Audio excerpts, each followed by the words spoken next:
You marry? You're old. Wana neru na deki gese.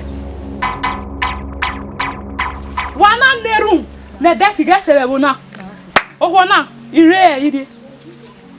O mama rigo meme. La wa rigo meme. Imo ni break bete. La wa nu rigo meme. Ah wa boy. Ah wa bo. Awa mebo wa me wa. Oma la wa rigo meme.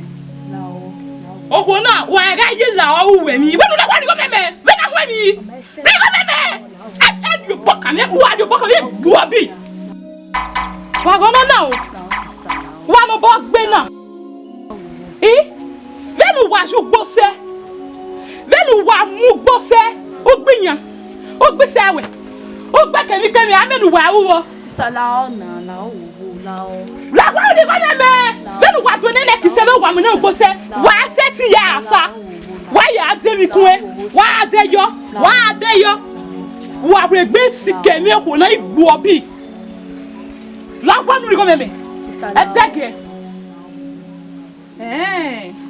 Wa ri asewe ai. Uteme ni ahama we na utage egbu. We me ni sana. Uwe use e uji. Ha! Uwe use e wa uji ta. Wa ta ise we. Uma abata la wa ko meme. Aye la uwe mi.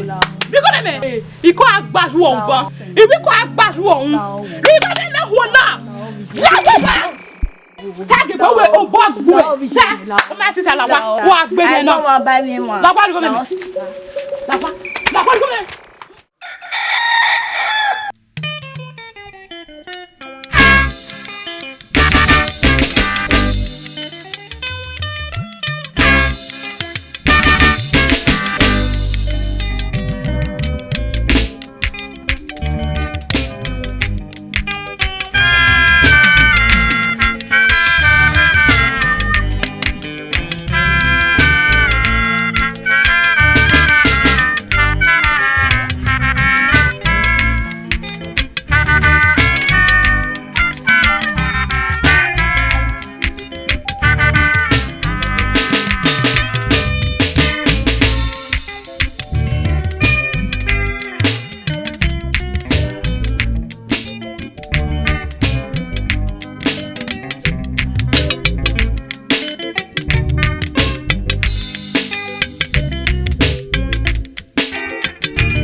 Oyo